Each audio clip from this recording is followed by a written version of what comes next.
Well, Mrs. Sterling, I suppose you're going to go through the neighborhood this evening, honking your horn and flashing your lights and try to call attention to yourself. Well, I have one sign up in my Well, own. maybe you could just tape it on your car or something. Yeah.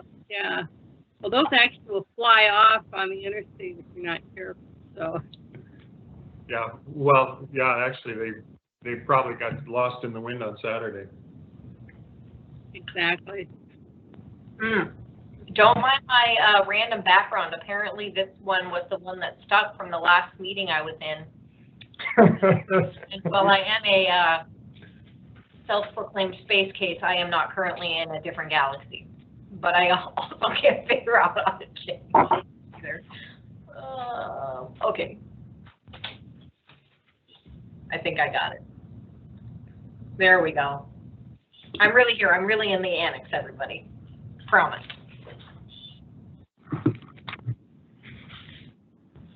Well, the background changed now, so you're back in the annex. Okay, yes. I'm back in this world. Yes. Commissioner Breitling, do you want to just speak up, make sure everybody can hear you from my office? This meeting is being recorded and/or transcribed. No. Very good. Okay. Wonderful. Let's see.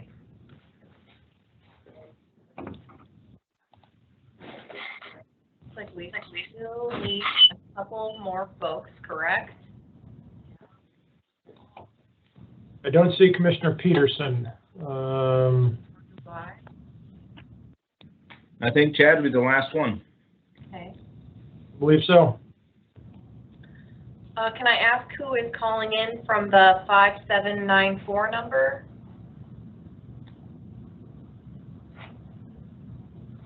I'm gonna guess that's Brian. No, Brian's not. I don't know who that is. Is that Robert? No. I think anybody we see video for, we should also have audio for.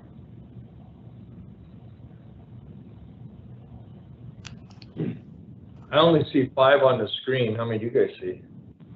You go to- this is 6 with I me. see 9 plus myself. I got Yeah. Brian on the screen. Okay. Yep. I see Commissioner Peterson just joined us. I'm here. Thanks for being late. Okay, so I think we have, I think we're ready to get started. So I would like to call to order this, believe it or not, November 2nd, I don't know what I was going to call this month, November 2nd, 2020 meeting of the Cass County Human Services Zone Board. And by my clock, it is 2:02 p.m. Ms. Secretary, would you please take the roll call? Mr. Breitling. Robert, you've got on mute. Sorry, I was muted. Here. Mr. Peterson. I'm here. Thanks for asking. Mr. Ellingsberg. Here. Ms. Shirley. I'm here. Mr. Hagan. Here. I'm here. Mr. Steen. Here? Mr. Pollock. Here. Ms. Mel. Here, that's me. All right, and then also joining us today is County Administrator Robert Wilson. And then Marla McIntyre is taking our minutes today. So we have a full agenda, and I tried to give everybody a heads up about that. So we will start out today with the approval of our minutes from our October meeting. Do you have a motion regarding the past minutes? Steen moves. Oh, I see. I apologize, Mr. Steen. I see that Mr. Wilson had his hand up, his virtual hand. Ms. Mel, yes, this is Robert Wilson. Just wanted to raise a couple of items on the draft of the minutes that you circulated. We talked about this a few minutes ago. On the third of 5 pages, top paragraph, there is a reference to a Mr. Alderman. I think that should be Mr. Ammerman. Same page, there's a reference to Ms. Ferguson versus Ms. Mel.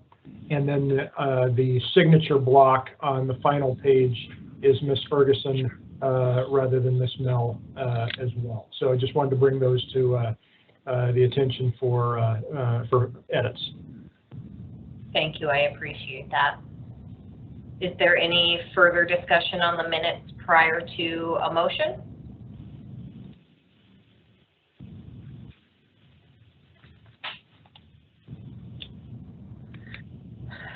Do I have a motion to approve the minutes with the recommended changes?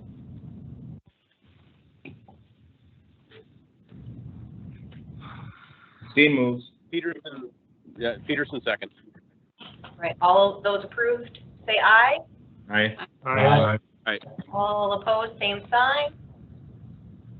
Okay, motion carries to approve our October minutes with those recommended changes, and Marla and I will make sure that we get those done before they get signed. Okay, moving into the meat and potatoes of our agenda today, we have the Human Service Zone Plan. And this is a topic that I'm sure has come up in meetings prior to my time, but as a newly formed zone, which doesn't feel so new now that we're finally in November, we are required to complete the Human Service Zone Plan. And just kind of taking a step back historically, the DHS set out a format or a list of questions that they really wanted each zone to be able to answer.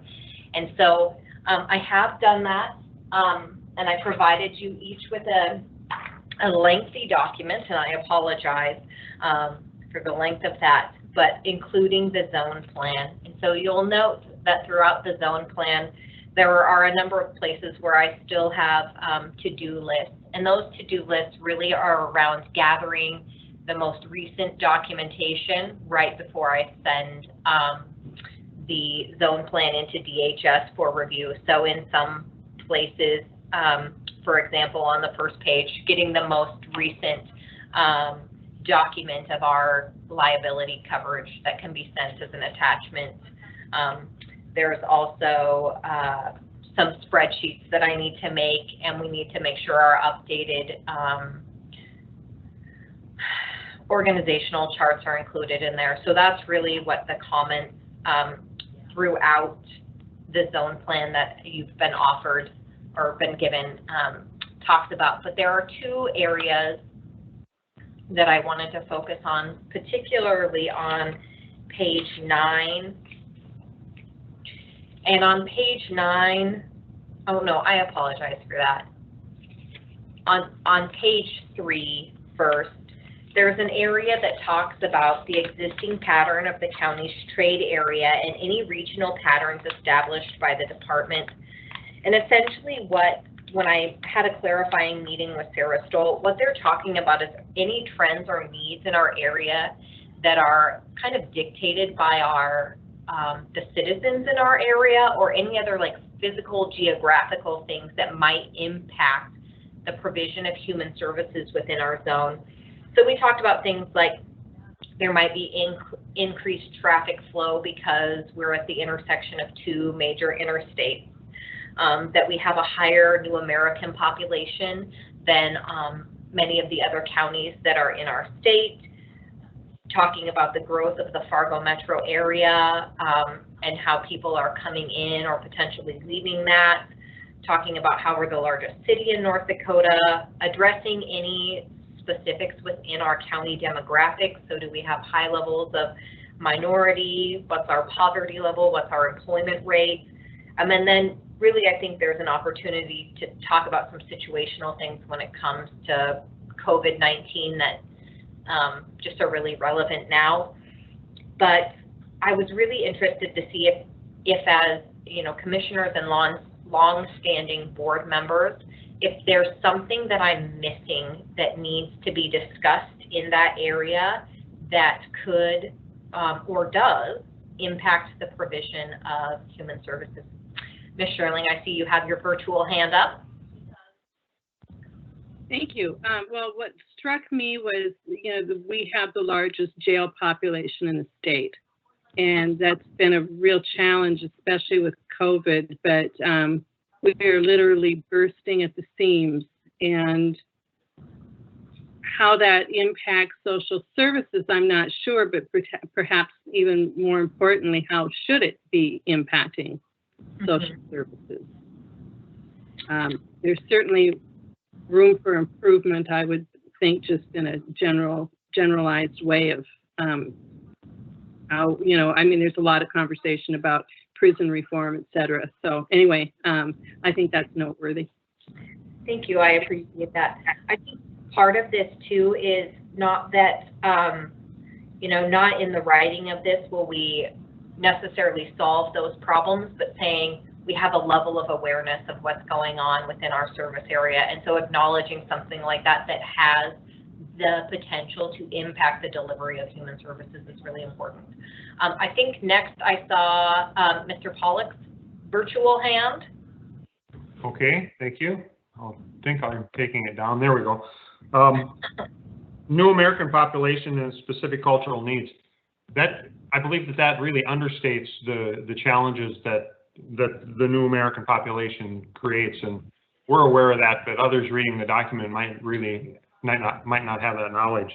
I believe that we get about 85% of all of the New Americans in the state come to Fargo, so okay.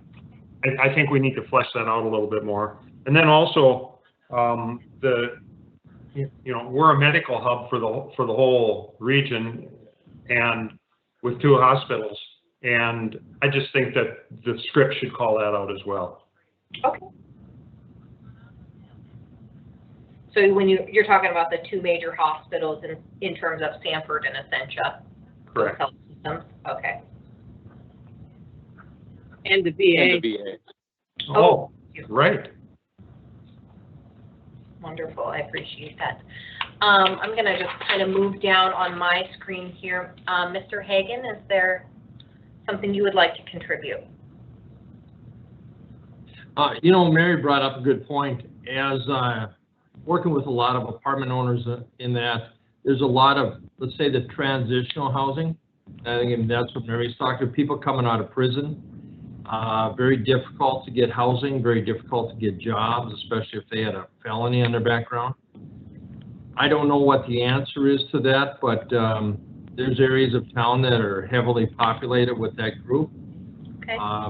And maybe by design, because, people don't always want them next door. That's just reality. But I think,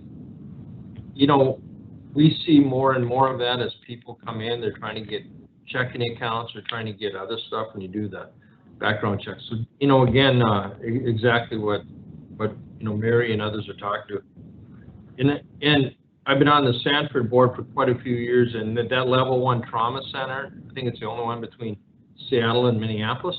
But and that brings in a lot of tough situations, medically and also for the families. Anyway, that was mine too. Thank Mary, you. Maybe you know more about that transitional housing. I mean, it's a fairly large factor. Oh, yeah, I mean, there's tremendous challenges as we've grown. And of course, we get hit up frequently for what they call affordable housing, which is not the same as low-income housing. And, that's a whole different topic. But there's definitely a homeless population here that needs to be addressed as well. And, yeah. Okay. Wonderful. Let's see, Mr. Wilson, I had you next on my virtual hand list. I appreciate that, but I would defer to all members, and I can bring up the rear. Oh, sounds good. Mr. Peterson? Hey there, I don't know, I'm going to be blunt here for a second, so my apologies if I'm too blunt. Is this where we're seeing ourselves advocating for staff in the future? If so, we need to be much more elaborate in terms of what our needs are locally. And we've touched on law enforcement. We need more, call them jail navigators in the jail. Homelessness population in the Fargo-Moorhead area is roughly 1,000, maybe 1,200 people a day. So is this where we're seeing ourselves advocating for staff in the future? Is my main question. No, this specific portion of the zone plan is not. In fact, I don't think they talk about staff advocacy.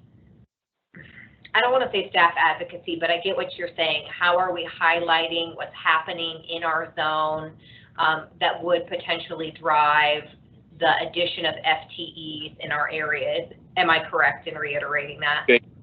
And I know it's not a literal ask, but is it implied that if we bring up a bunch of issues that our peers, clearly of the 53 counties we have in North Dakota, there's nobody built like us. And that's been evident for years. So is this where we start advocating for additional needs and then this eventually twists into additional FTEs? So not literal, but implied. Yeah, you know what? I think that this is definitely a jumping off point, but I don't know how they're going to use human service zone plans in the future. So is this, I think the other thing too that really had been highlighted in this process is that as a single county zone, there are a lot of questions here that have been really simple to answer, right? We're a single county zone. We have one access point. We're gonna continue to provide the services that we're providing. We're gonna partner with our counties. But in some of these areas where you have multiple counties that had very different kind of situations, it was an opportunity for each of them to highlight what's going on in that specific county that comprises that zone.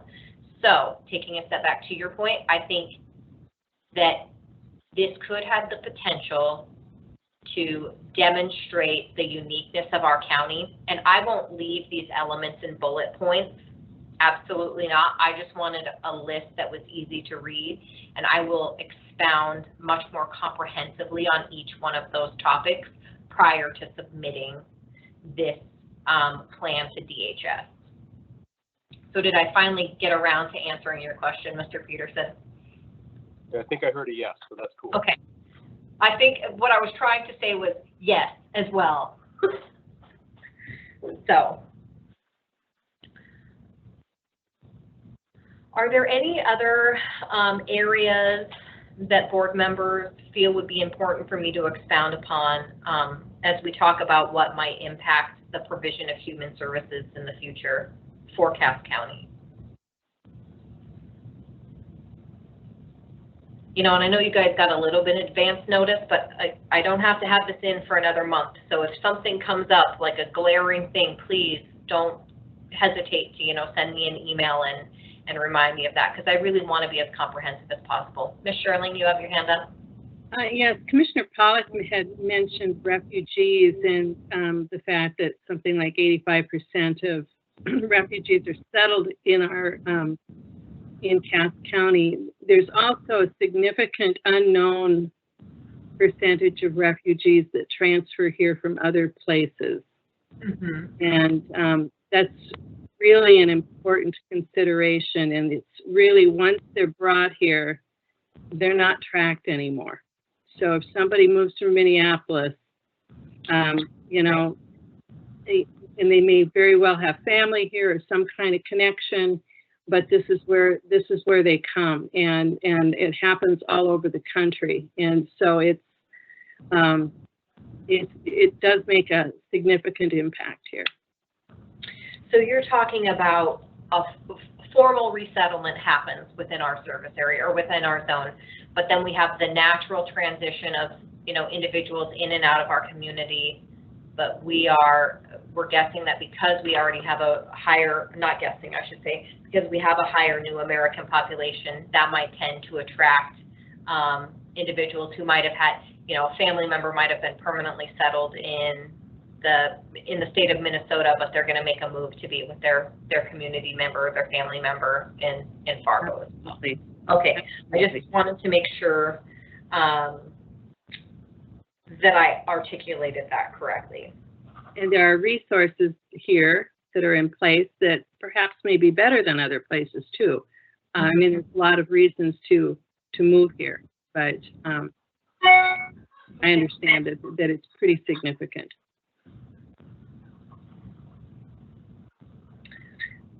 So I don't know this. I'm going to ask another question. Is there someone either on this board or someone in our community that would be able to provide something statistical, you know, that I could use rather than, you know, kind of speculating or writing generalizations. I would love to be able to give some statistics and facts in support of this. Yeah, we've been looking Can I for jump in here, for Pearl? years. Yes, you may, Mr. Can I jump in? Yeah. Okay, yeah, so the meeting that I forwarded you regarding LSS, Yeah. they passed that data out and they're very good at it. They give us specific numbers and have for years. The reality is that that number's dipped under President Trump, and we're down to 18,000 people nationally. Roughly, I think 100-ish plus or minus are going to come to CAFs. Okay. And we do get about 86 to 87, I think, % of the overall population allocated to the state of North Dakota. So we've got all that data. In fact, I think it's probably on my desk right now at the courthouse. But if we have a switch in presidency, we're going to we're probably going to go back to what was, and we're going to go from 100 to at least 500 and probably the high of 700, if not more. Because obviously I'm going to talk politics for 2 seconds. I think we all know this. There's a vast difference policy-wise left to right. And the Democrats tend to not care about things like this. They just sort of throw people at things and say, you figure it out. And I don't think Commissioner Pollock was even in office during his first term when we were at 700. And even our friends like Kathy Hogan, who's now a very liberal Democrat House member, said 700 is too much. I don't know if she said that on the record, but when we're leaving kids at the airport, there's called the Lost. You can look at the Lost Boys article, and we had 5 refugees come to the airport and no one there to get them because they just got forgotten. So if we go back to that 500 to 700 as quickly as we probably will, Lutheran Social Services, even in their best days, will not be able to mobilize the number of employees that's going to take care of these people. They've rightfully downsized over the last 4 years. So they've got to staff up. We've got to staff up. And how do we do that? So Tuesday matters in 1,000 different reasons, but selfishly speaking, in this moment in time, if we go to 700 refugees again, we're in bad trouble. So I can get you all the data you need, Pearl. Just let me know. Wonderful. I think what too is important and actionable out of that is that I can acknowledge in this plan that, you know, the changing political landscape may or may not impact the influx of new Americans into our community, and so that we have to have a level of agility, you know, as things continue to change in the new year and over the course of the next 4 years if they do. So I will definitely keep that in mind. Mr. Hagan, I see that you have your hand up again. You know, just to follow up on what Chad was saying, you know, legally, and I think legally and technically, the county can work with LSS to come up with numbers on how many that we would, you know, together accept. I know other counties have done that. And so I would propose that we get more active in that so we can help manage the influx, but also it helps with the assimilation of people coming in. Because you only got so much money, you know, whether it's a school system or the county or whatever. So anyway, I would just propose that if we get back to that, we need to be proactive and be at the table. Okay, yeah, I'll definitely note that as an opportunity for future collaboration on how we, you know, meet the needs of our new American population.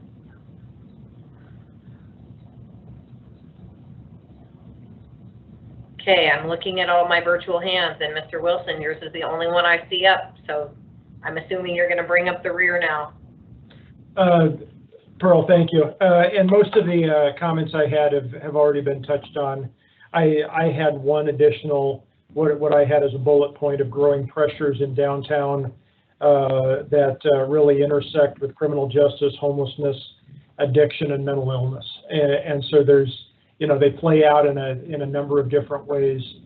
Commissioner Sherling mentioned the jail population. Absolutely it does, but there are just a number of ways that plays out. And I don't know exactly how you describe that there, but there's a need for it to be, I think, represented in the plan.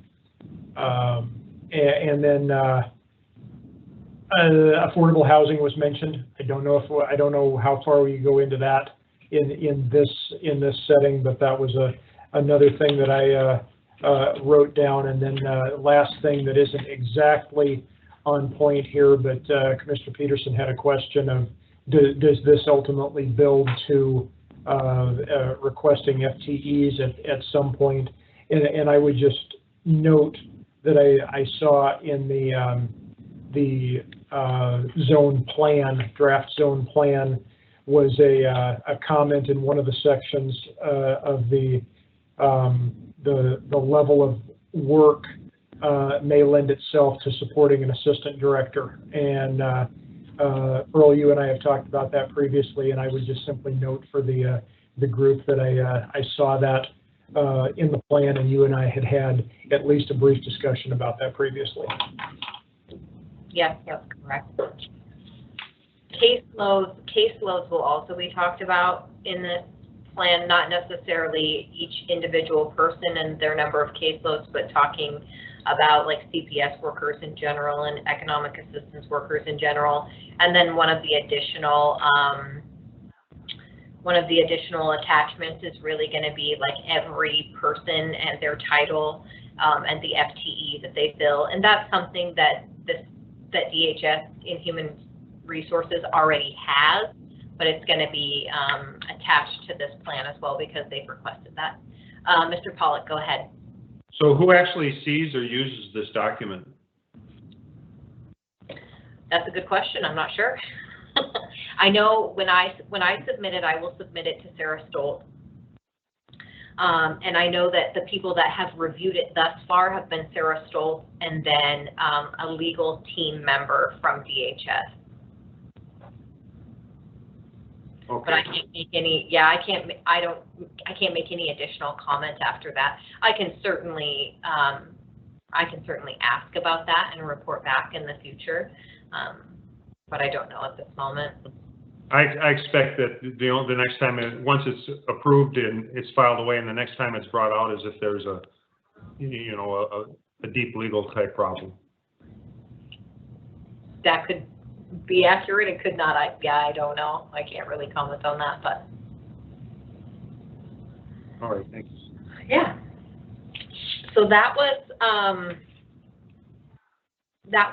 a main area, and I really appreciate that feedback, and I will expound upon that more than just bullet points, because I think it really is important to highlight the realities of the area that has been designed or designated as our zone, and to talk about the current and potential future issues that we have. So I will make sure that happens. I think a second portion, and it's a portion of the zone plan, is the appointment of officers. And we had talked about doing that in an earlier meeting. And before I carry on, that's on page 9, I believe, of your zone plan. And so when I had my follow-up meeting again with Sarah Stoltz and Kristen Hasbargen to just cover any components that I might be missing, I had discussed that we had, as a zone board, had talked about not appointing officers until after the votes were in. And Sarah just let me know that the zone plan will not be approved without officers in it. And so she encouraged me to come back. And just knowing that we can address officers again should elections change anything, I guess, or if someone who is appointed now turns around and says, no, I don't want to do this anymore in the future, we could readdress that at that point. And so I had made just an initial recommendation that perhaps it would be most appropriate for the vice chair to also be the portfolio manager, the county commissioner that's the portfolio manager. And I know that puts you on the spot, Mr. Steen, so I would certainly appreciate any feedback about that recommendation. If it's totally off base, I'm open to doing something different. I don't think that's off base at all. It makes sense if we're going to have county commissioners on here that one of the county commissioners should be the portfolio commissioner. And in the past, we've pretty much operated that the portfolio commissioner was the chair of this committee, and so it makes sense with the restructuring, at least in my mind, that the portfolio commissioner is the vice chair at this point. And that can change every year though, just so, and understand that. Yep, I knew that, and I thought maybe that would be the most appropriate approach to take, because then that would transition year to year based on who the portfolio manager was. And so when we talk about the portfolio manager being the vice chair, then it maybe doesn't require the appointment of different officers every single year if it's just associated with that position. Again, if that's an appropriate approach to take, then That's one opinion anyway. You might have others think that, so. Are there any comments or questions? It makes sense. Yeah. But what are we going to do about designating Marla as the recorder, even though she won't be an officer? Yeah, so this is what Sarah told me if we'll move on to the secretary. It's recommended by the legal reviewer of the zone plan and by Sarah Stoltz that an actual zone board member be the secretary. However, all duties of the secretary can then be designated to an appropriate individual. And so my recommendation there was, you know, if someone wants to raise their physical and their virtual hand to be the secretary, that then we would just make a motion in this meeting to then have all those future things delegated to the administrative services manager within the human service zone, which is the position that Marla currently fills. And we have made sure internally to have a backup individual that knows how to record and to document the minutes as well. So she has a backup. Mr. Peterson, I see you have your hand raised. How about we do a chair and vice chair? That way you don't have to change the name every year. The chair and the vice chair. I don't know if I'm following. I'm sorry. So the number 2 would be, I'm talking portfolio chair and vice chair. So we'll always have a backup. So you'll have yourself as the grand poobah, so to speak, and then you need a vice chair. Well, that's your portfolio. The secretary could be the commission vice chair of that portfolio. Otherwise, you'll have to update this document every year. So you just say chair, vice chair, done. Then we make our motions and within our meetings, assigning those people appropriately to portfolios, done. Okay, I follow now. Ms. Shirley? So, how would that work though? Because right now, Rick is the portfolio holder and he's also the vice chair of the commission. So The vice chair of the social services portfolio. So it'd be me and Rick right now. it'd be who? Me and Rick. I'm the vice chair of the social services board. Oh, I didn't know that. So what is Yeah. the portfolio? What is that? That doesn't make any sense to me, Chad, because then why hire the portfolio manager? That should be the portfolio commissioner. That should be the vice chair. So I think if I can The vice reiterate. chair would be secretary. Yeah. Pass. So I think if I can reiterate, I think what Mr. Peterson was saying is, I'll retain my position as the chair. The vice chair will be the human services portfolio manager, and the secretary will be the vice human services portfolio manager, and they will fill the secretarial role. See, that's why you're the boss. Oh, goodness gracious. Okay. I'm confused. One more time. Thank you. Okay. Pearl Mel will serve as the chair. Okay, I think that's out of our unquestioned, even though, you know, if somebody else really is dying to do that. No, that's a given. Oh, come on, Rick. So then when we get to the vice chair, the commissioner, the portfolio manager would serve as the vice chair. And when we get to the secretary, the individual, so in this case, Mr. Peterson, who is the vice portfolio manager, right? Is that No. the appropriate term? Would then serve as the secretary. No? We don't have a vice portfolio chair. Oh. Well then, I think what Chad was suggesting was that the chairman of the commission is the vice chair of the committee, and the portfolio commissioner is the secretary. I believe that's what you're suggesting, Chad. No, what Pearl said was right. We have a vice chair of the committee? We always have. When it was Vern, it was me, and when it was you, when it was me, I was senior, and then you, I've always been the backup. Oh, the stand-in, I get it. Uh-huh. Ah. Okay. I get it. That's why I took it over when Vern died. Yep. Okay. great. So, Thank you who would like for that to clarification. What was that, Rick? I said, thank you for that clarification. Right? So who wants to articulate that in the form of a motion? Because I don't think I can get it out right.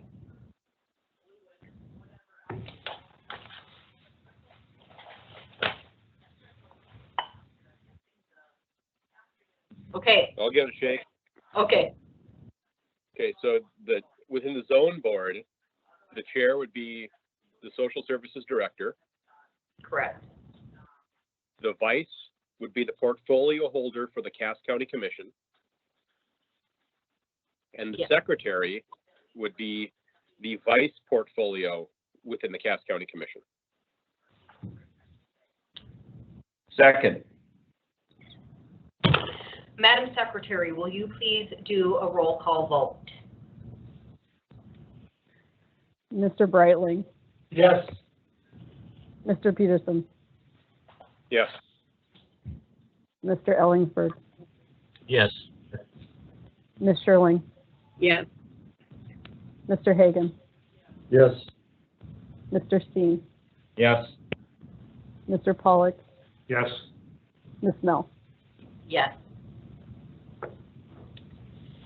If I could give everybody virtual gold stars through Teams, I would do that, because I feel like we just achieved something major today. Okay. So with the last element of the zone plan that I want to discuss is on page 11, and that's section 3. And I can't even navigate my own document.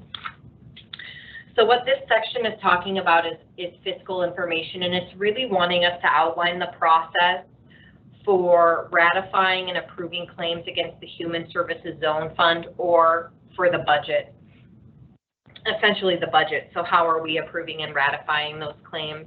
And from my current understanding is that with the switch of the zone in the beginning of the year, that was a process that was the approval and the ratification has been done by the county commissioner, who is doing bills for the month essentially, and so basically my recommendation is that coming in the new year that I should probably be doing my approvals and ratifications, so I know what's basically what's going on with my budget. Mr. Peterson, you have your hand up. Nope, forgot to take it down, sorry. Oh, okay. So really what then would be the content of this zone plan is essentially I would lay out the current process of how all claims are approved and ratified against the Human Service Zone Fund utilizing our current process, and then I would just denote that after the change of the new year, essentially that I would be the person who does the ratification and the approval against that in accordance with my, designated role as the Human Services Zone Director. Is there any questions, comments? Am I understanding that process right? Was that designated out? Is this a change from the existing process? Like, did the transition of zones, I guess what I'm trying to say is, did the transition from social services to human services change the budget approval process? And if it didn't, you know, do we need to go ahead and make that happen? Now I see that you have your hand up again, Mr. Peterson. Yes, thank you. I think that only makes sense. Yeah, normally what we do is we do vouchers every other week. So someone will submit bills into the Mike My Pleasure. Mike My Pleasure will then give us one of the commissioners an assigned duty to go through them all. And I guess I don't mind if it stays the same, but I think there's some logic in having you understand where the pennies are going to. I mean, these are every little expenditure, so I think it makes some sense. I would appreciate that as well. Ms. Sherling, you have your hand up as well. You're muted, Mary. So you would be inserting yourself into the process rather than replacing a commissioner? Is that how I'm understanding it? It'd just be another level? You know what, I think that we could dictate how that process looks. The only thing that I have to go on is it just says, note that the law requires the Human Service Zone Director or designee shall approve or ratify all claims against the Human Service Fund. So in this case, it made sense for me. I felt like to be, in my eyes right now, whoever's doing it is a designee, and that I would take over that process. And then I think what we could talk about, right, because this board should have an awareness of how the Human Service Zone is performing financially, then it would be a change of me reporting out, you know, our financial status at our zone board meetings, rather than having somebody else approve all of the claims against the Human Service Zone Fund. So how would Mike's department be engaged in this process? I think everything that they currently send to a commissioner for approval would then come through me. That's my understanding of it. Okay, thank you.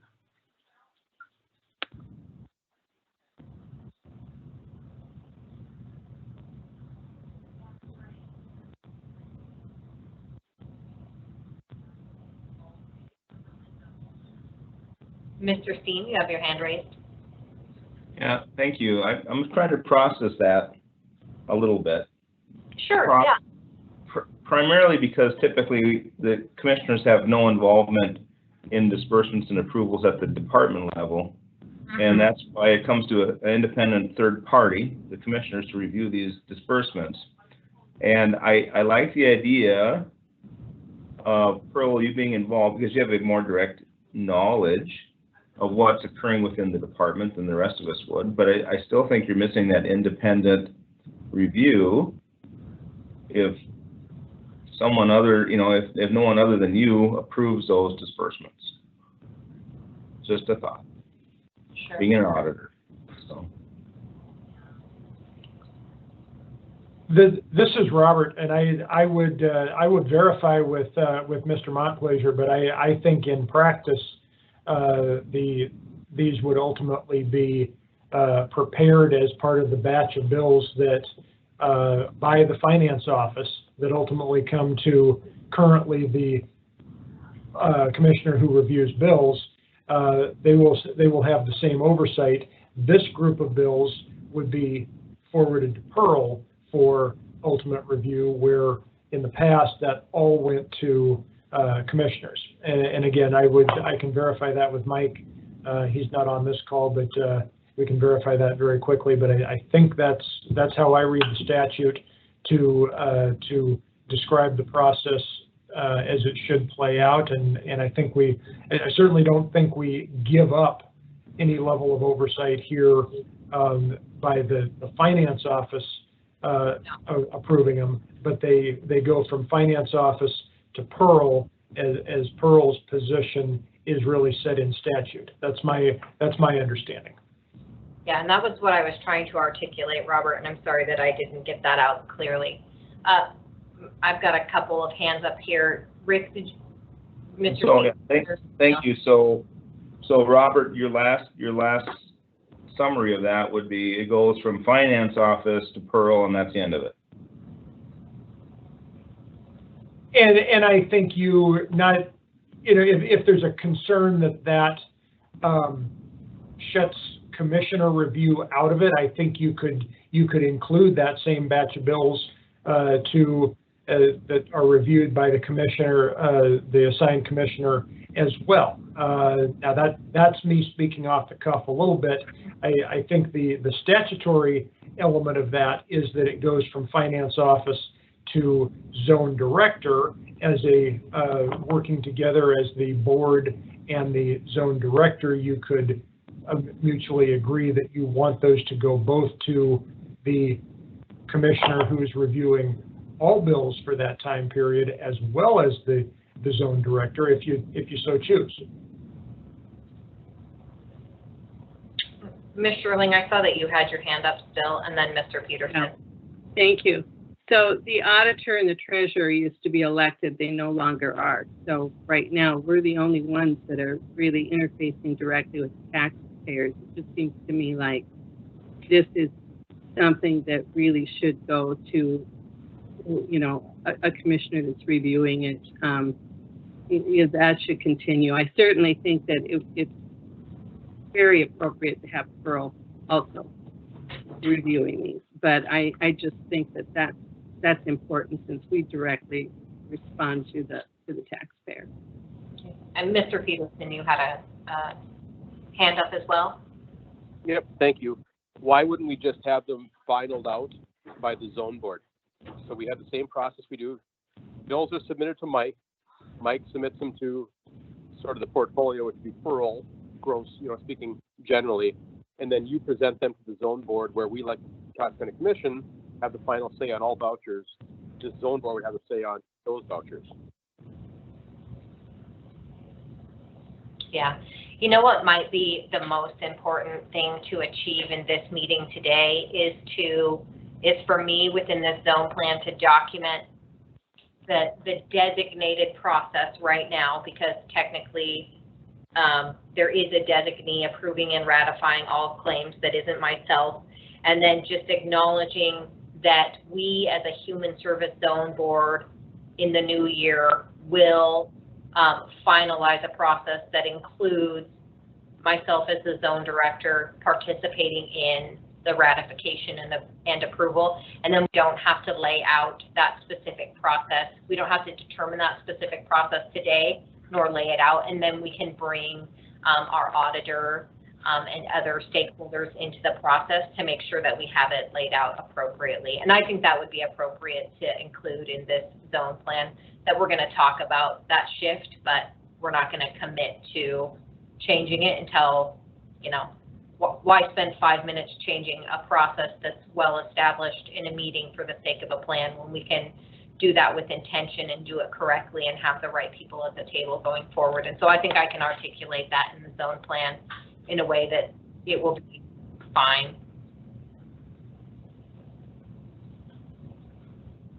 Mr. Steen, yes. Yeah, one last comment to chew on before we leave this topic is that, granted, there's a lot of checks written, some are funded by the state, but we have to remember there's also over $2 million of expenses, I believe, that are referred to as indirect expenses that are being paid out of the county as well, that run through that department. So I just want to make sure we're aware of that. Yeah, and honestly, I'm open to having a collaborative process that does that. I think especially any individual that joins a new organization, be they public or private, the way that the finance processes are handled requires training and education. And so to have a partner to be able to do that approval and ratification is something that I'm very comfortable with. I don't feel like I need to have the end all be all in terms of that. And if there's well-established processes and that makes sense, I just need to be included as a point of law, I think, and I want to be included to make sure that I'm doing, fulfilling the role and responsibility of my position as the zone director and being aware of where we are financially from just a, basic standpoint, that's what I need to do. So.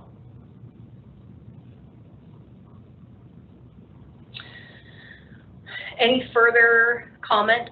So I'm just going to summarize. What I will do is I'm going to outline our current process for the approval and ratification of all claims, and I'm going to put a note in that says that the board will work collaboratively on a process in the new year that includes the zone director and another party to ensure that things are approved and ratified collaboratively from a county and state standpoint.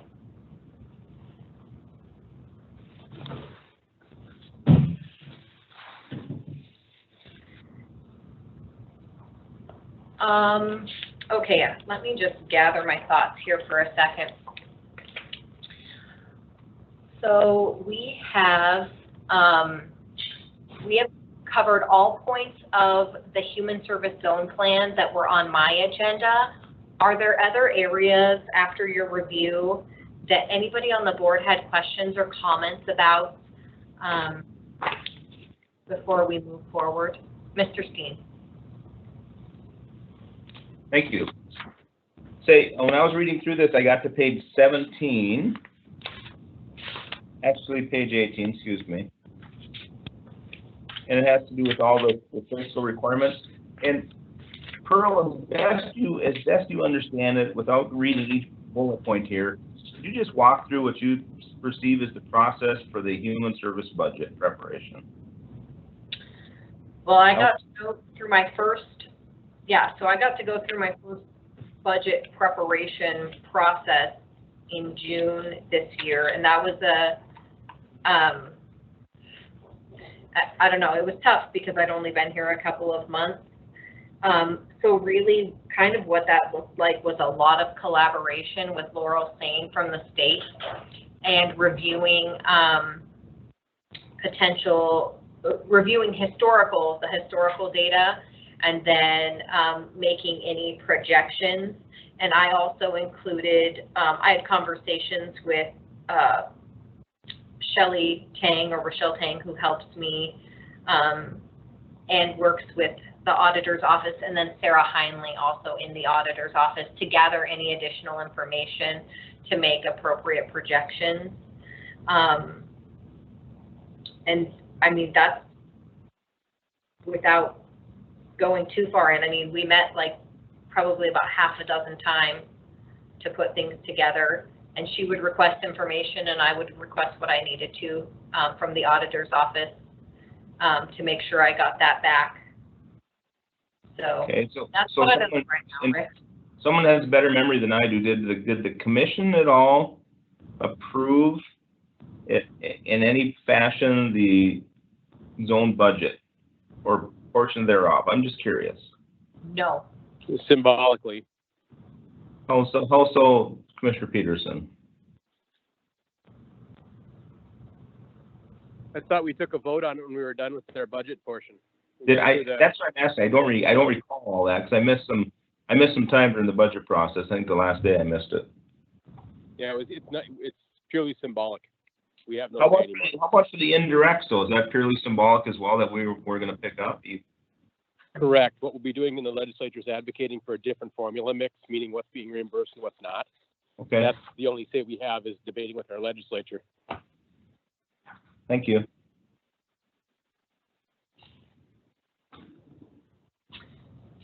Okay, Ms. Sherling, do you still have your hand up? You're muted as well. Yes, thank you. I wanted to go back to page 4, section 12. That constitutes the Human Zone Board, and we've had several conversations about this in the past. You mentioned the makeup of the board, versus age and sex and ethnic origin and a variety of things. But if we're basing how we're going to make up the board in the future, I think it's important to note that the majority of the board members are elected, and I think we have to take that into account for representing the population as a whole when you're elected. The other point I would say is that there's no mention here on the professional backgrounds of any of the board members. And we're very, very diverse in our backgrounds. Each one of these board members brings something different to the table. And I would hope that when we look at expanding our board, that that's really what we look at is what people can bring to the table, not their sex or their age or their ethnicity. Yeah, and Ms. Sherling, the things that I put in were simply things that I knew. So basically those high-level demographic factors. But I really appreciate, especially talking potentially about what individuals bring to the board in terms of their professional backgrounds. And there is another section which is on page 8. And it talks about the Human Service Zone Board members, but it just really says the individual's name, their title, their term, and then it talks about, you know, for instance, the portfolio commissioner, that they're an elected official, and that how long they were on the social services board. But is there something else that you think could be included, like a you know, 3 or 4 sentence biography that highlights, each board member's background in terms of the contributions that they make?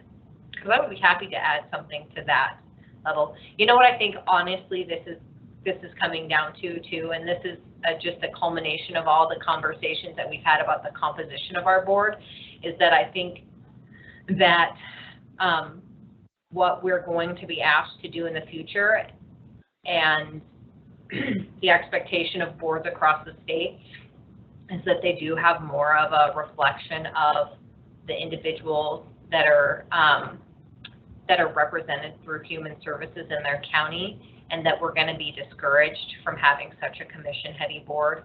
And so I think that's coming down the pipeline, but I don't know if that's going to come through, you know, DHS direction, if they're actually, you know, when they're going to do training, and if that's going to change anything, if they're going to make any legislative recommendations about the composition of the Human Services Zone Board. So that being said, I would be more than happy to include information about what the individual members bring, so it's more of an accurate reflection that's just not high-level demographics to that section. Well, I guess I just would object if we were appointing people to the board based on their age or their sex or their background. I mean, their race. I mean, I think that you know, in order to make a balanced board, you know, and I would also say it's not easy to find qualified people that want to sit on any board. Yeah.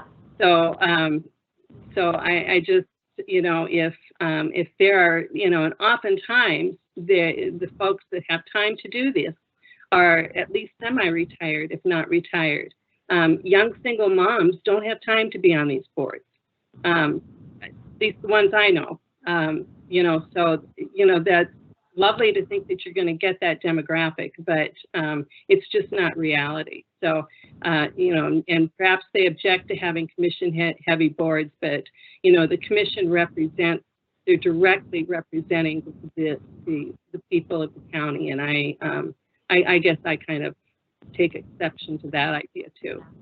I think and this has been a matter of like other conversation that's happened in like zone director meetings, is that, you know, DHS has said, and I'm using DHS in general because, you know, we talk to a lot of different people in our zone director meetings, but essentially too, right, that commissioners are not supposed to technically be acting as commissioners when they're members of the Human Services Zone Board. And so that's just further, I think, because nobody's really defined what the Human Services Zone Board should look like. There's a lot of speculation about what it could be and what it should be, and a lot of different people have a lot of different images about what an ideal Human Services Zone Board would look like. And so I guess what I would ask back to you is there something that you would like to see changed in that area? either struck or added that helps reflect our Human Services Zone Board as it is today. Well, I just think that you should, make a point that we come from a very diverse background of individuals. Okay. I'll elaborate. I can elaborate on that. Thank you. And I might add that I think that maybe you just want to strike the last two sentences in the first paragraph under section 12. Why call attention to it? So you're talking about the very last sentence in the first paragraph of section 12? Yes, yeah, that would be adequate. Yeah, I think I can, I certainly can strike that. I think I can strike that. I don't think it's gonna make a difference in terms of DHS's ultimate decision on what boards should look like, whether I agree or not, but I'm happy to strike that because I'm not necessarily married to that statement, so. Thank you. Yep.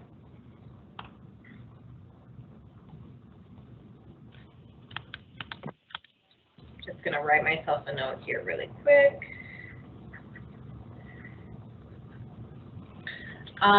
So we are getting to the end of our time, so I guess I have a question. Pearl, can I, Go ahead, one last question going back to the plan and the addendum list that was included on that. Commissioner Breitling had a... Oh, the addendum list is completely separate from the zone plan.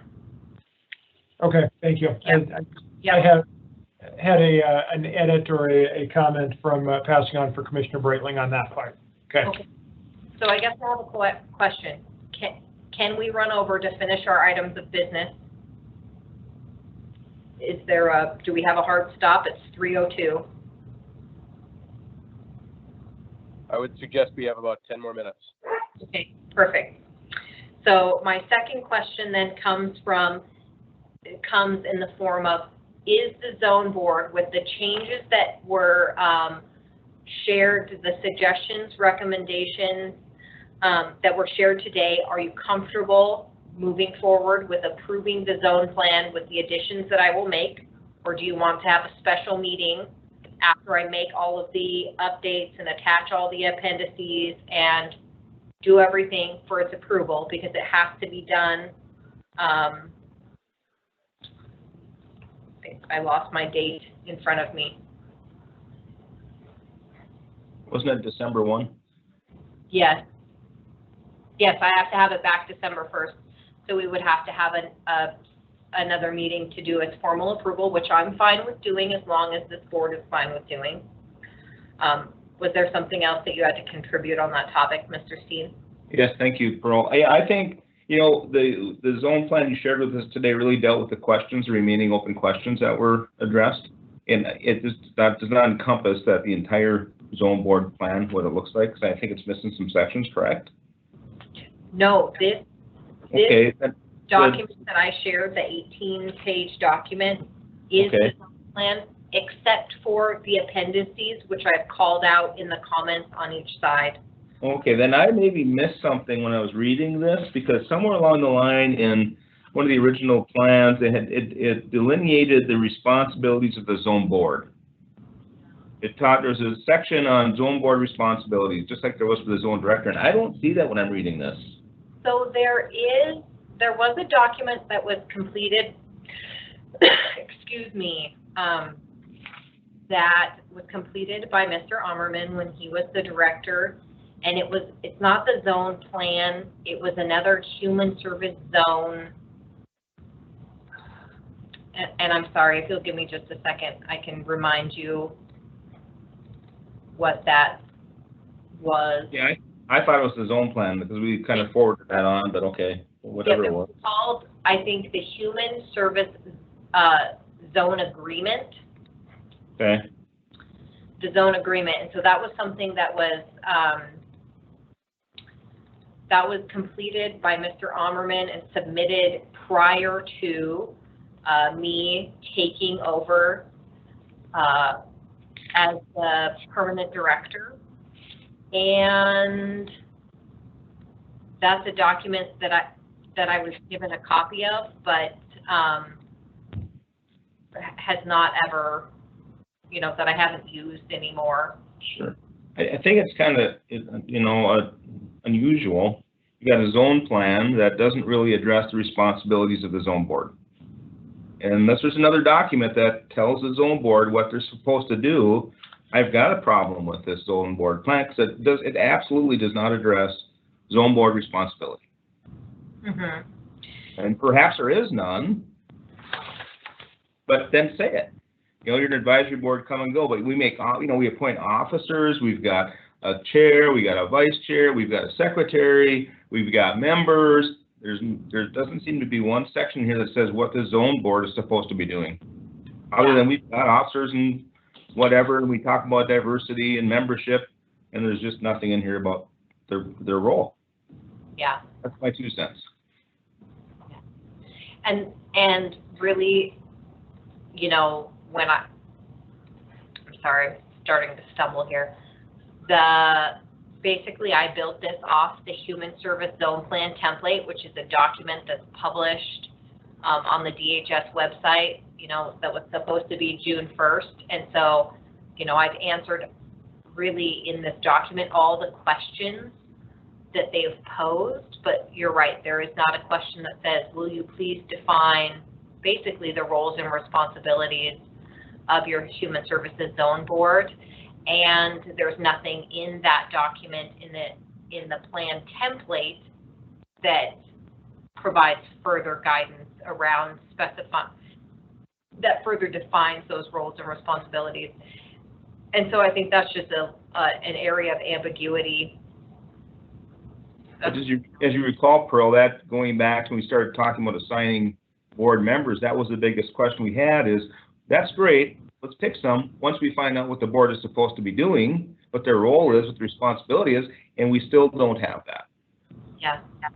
And that's not your problem, that's the state's problem. They need to define it in one manner, or at least in my opinion, in some type of manner, so we understand what we're supposed to be doing here. We get together and have meetings, as far as I can tell, that's about it. Yep. No, I agree. Mr. Wilson, was there something that you'd like to contribute, or Mr. Brightly? Just a couple of thoughts on that last question. Pearl, my recollection is that a couple of times previously, when we've asked similar questions to this, you were told that there was a coordinator position or somebody that was going to be hired. I want to say it was October 1st, and that was going to be one of the first duties of that position. I don't know if you've seen any work product out of that position or not.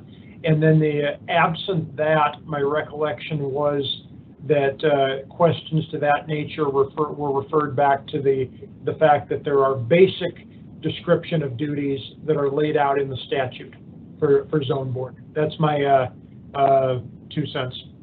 Yeah. So the statute, I believe I've shared with this team a couple of times, and there's like 6 elements, and so it doesn't allow for a level of depth. It says you'll, approve this or you'll do that, but it doesn't really provide a lot of guidance in terms of like, are you advisory? Do you have authority? Like, it provides no clarity there. And then to Mr. Wilson's second point is, yes, the state hired Kristen Hasbargen effective October 1st to serve in the zone operations manager role. And so she's been in that position a month, and there's been ongoing conversation. Zone directors meet on a monthly basis. And so we're not the only zone who has been asking and encouraging and continuing to have the conversation around providing additional clarity around the zone board itself and the zone board roles and the zone board makeup. And again, I think some of that stuff was not defined in 21, 24, and so now we're dealing with the ambiguity on the back end, and we're being asked to do things, but there's no definition of the things that we need to do, and so here we are, still having this conversation. Mr. Hagan. Yeah, just one last comment, follow up on Rick's. I think it's important that roles and responsibilities would be defined, maybe not to the T, but at least it would have some, fairly detailed though. We could approve it subject to this, but I mean, I would think the state would want to have that defined before it's finalized, or? I honestly think that they don't. I mean, they have not asked us to do anything independently to define the roles and responsibilities of our zone board. Well, that's probably a state question, though. Yeah. I think for everybody, it would be good to really have them define that, to figure out what they're really, what the end game is with these zone boards. As far as what is, I mean, can they have some say in major changes? Can they reject anything, or can they have it be looked at? Or yeah, is there an appeal process by zone boards on changes, or any of those types of where you have some level of authority as things are coming down the pipe? Yeah, yeah, and my guess would be that. Again, I think that that's just an area that they didn't dive deep enough in Senate Bill 2124, and someone's going to need to come forward from the state side, and they're going to add additional definition to what that is, because again, we're one of most of the boards. I think there's a few boards who things maybe just kind of like the stars aligned and things worked out, but we're one of many boards that are struggling to determine role clarity going forward with the change from social services to human services. Ms. Sherling, you had something to contribute? Well, I just would agree with Brian and everyone else here. I'm not comfortable approving this and placing my name on a board when I have no idea what my role and responsibility is here. I don't know. Is it budget oversight? Is it personnel oversight? Is it policy oversight? I mean, what am I supposed to be doing? So I don't know what the consequences are if we don't approve this, but perhaps that would jar somebody into getting us some answers. It's, at the very least, approving it subject to further information and further approval of what our responsibilities are. Some sort of language like that at the most is what I'd consider. So here's my question. I know we are really pushing this time limit.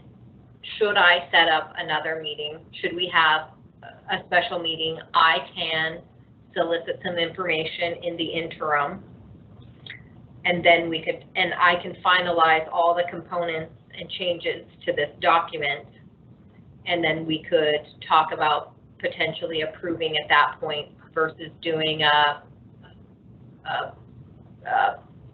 I don't even know what I want to call a partial approval now, because I think I need to know what's going to happen if I go to Sarah Stolt and say, hey, by the way, my zone board isn't comfortable approving this right now, and what she would have back for me. So I want to be respectful of everybody's time, and I know that it will be an extra thing to do to have a special meeting, but I need to be able to. Well, maybe that would be a powerful message for us to send, though, is to take a vote now, and maybe you have more information coming back to us. Just a thought. Mary, do you have a motion? Well, I could take a stab at it. I move to approve the Cass County Human Services Zone Plan subject to additional information on the roles and responsibilities of the zone board. And I would say subject to receiving that information and approving it. Second. Okay, Madam Secretary, will you do a roll call vote, please? Mr. Brightling, Yes. Mr. Peterson, Yes. Mr. Ellingsburg, No. Ms. Sherling, Yes. Mr. Hagan, Yes. Mr. Steen, Yes. Mr. Pollock, Yes. Ms. Mel, No. Okay, I'm at a loss here now. We would still move forward with the motion because of majority approval, right? Subject to. Subject to. Yes. Mary, you're muted. Subject to the additional, receiving the additional information and approving that additional information. Perfect. Okay, so that motion carries based on majority vote. My ability to do Robert's Rules of Order is not great, guys. First, Pearl, it's interesting since we're maybe only an advisory board, I guess you can do what you want with it. Hey, Pearl. That's not really true, though. I need to have your guys' approval Okay. before This I. is the only thing we have authority over, so we're gonna use that, all right? You have authority this one time. Yes. Just one comment, take it for as much or little as you think it's worth. But you had a vote to approve plan conditional on some additional information and coming back and revisiting that. You have a December 1st deadline. If you wanted to have another meeting prior to that, you could schedule something November 30th, where you might be able to brief the zone board with additional information and potentially get a cleaner approval and still do that prior to December 1st. That's not a recommendation or directing the board in any way, but just laying that out as an option that you may wish to consider. Essentially, that's what I would like to do. I would like to be able to basically take the motion that we just had, go back and talk to Sarah Stoltz and Kristen Hasbargen, and then be able to basically set up another meeting, because we're going to need to be able to talk about what we do to get this approved, right? So if I need to bring information back that helps aid in that approval process, I'm happy to do that. Why wouldn't we just tie that into the next meeting, the regular commission date meeting? Robert, which would be what, the 16th? It'll be, oh, never mind. I made my recommendation just based on the requirement as I see in the zone plan. That's a busy afternoon. That you have to have that in place by December 1. Now, obviously, as a board, you've expressed some concerns with the amount of information that you've been provided with going into making that decision, and you may factor that into your timing of ultimately approving this. But that my reason for that, recommending that timing, was simply the noticed approval plan timeline.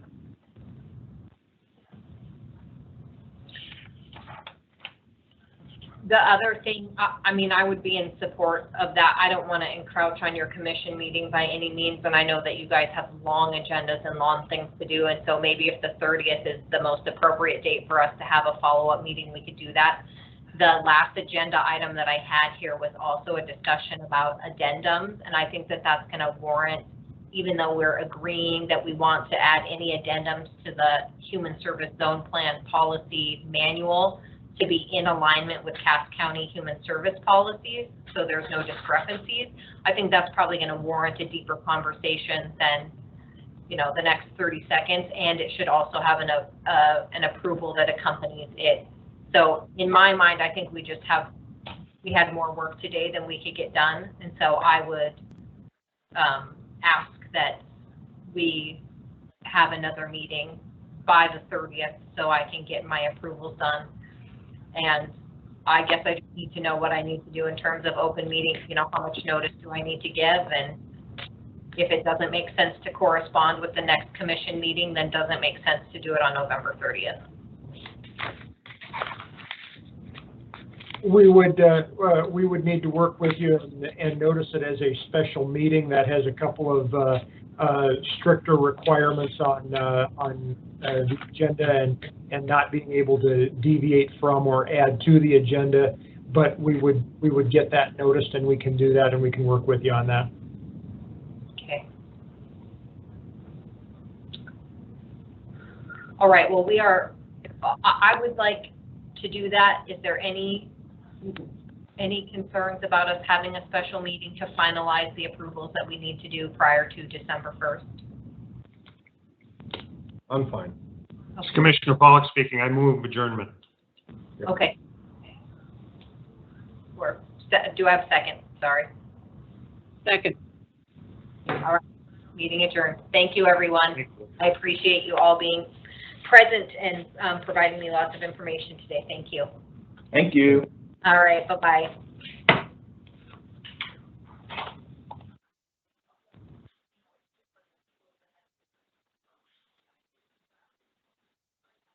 This meeting is no longer being recorded or transcribed.